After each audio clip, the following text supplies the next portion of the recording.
I don't really know about cancer.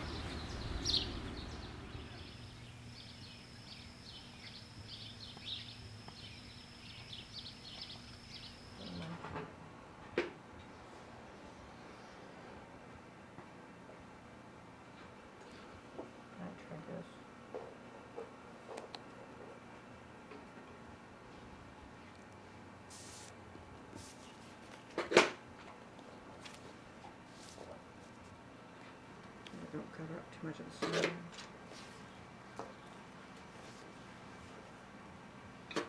Well, the doctor said to me the likelihood of this being cancer is slim to none.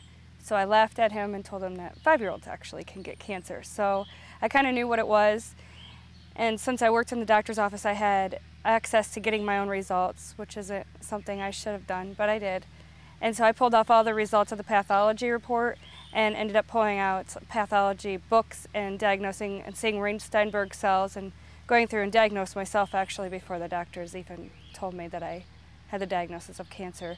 So it wasn't like a total shock. I just figured I was going to beat it and fight it and do what it took. So I can't say I ever went through a point of devastation of crying over anything. I just was angry because I didn't have time for that. So just diagnosed it and did what I had to do to beat it. I don't know if I can do this again because we'd already gone through it with her mom. And, sorry. But it was very, very hard. But I do believe that I was here to help her and help her get through the hard times. At that time, Gayle and I did a lot of talking about where we would go. And, you know, she wanted to be here for her daughter. My Aunt Peg, she became very important. We became very close after my diagnosis because we both moved here at the same time. And she was just there to pick me up and take me to chemotherapy. She was always there to take care of my daughter if I needed her to pick her up. Our home was security for Katie and Gayle. When Gayle came home from the hospital, we kept her here one time just to, you know, we would keep her here when she needed security. She'd be here at night, and I worked 5 minutes from her own home. So then we would take her to her home, and she'd stay there during the day and then come back. So we became her home base. This was more of her security blanket. She needed something. She knew we were going to be here or we would go do it. So we were always here. Always will be.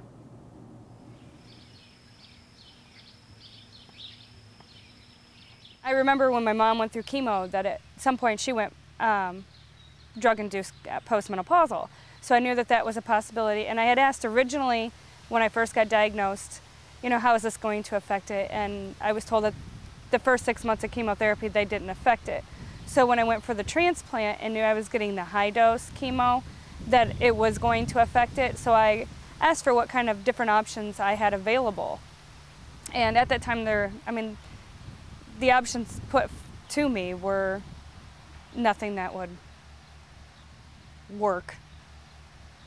It was probably like a visit or two later I went back and saw my oncologist, and he said, you know what, I was just approached with this new fertility thing that they're going to try. It just came here, nobody in the United States has done it, and I'm like, okay, cool, what other options do I really have? So. Hi, Dorothy. How you doing? How's dinner?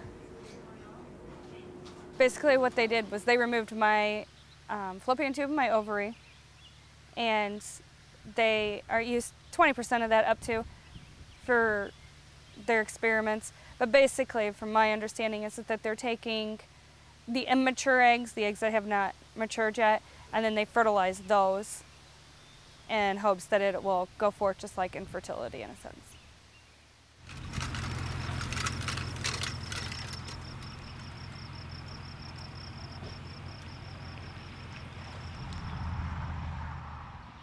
Well, I really hope that I can eventually have kids again. I mean, that reality is, I really hope.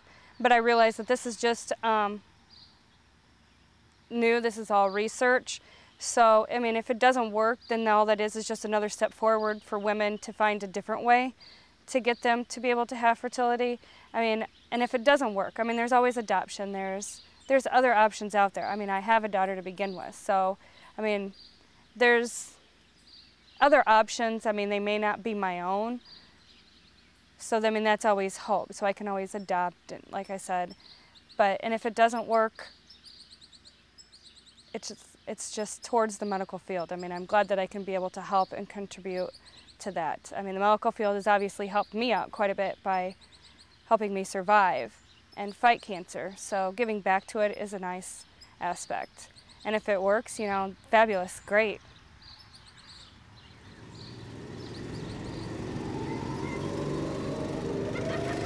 I think that it's the negative attitudes that actually keep people down and make their body systems down. So if you're upbeat, positive, and that you keep that in your head no matter whether it's the infertility part of it or if it's just fighting the chemo itself, I think the positive attitude goes 100% a long ways.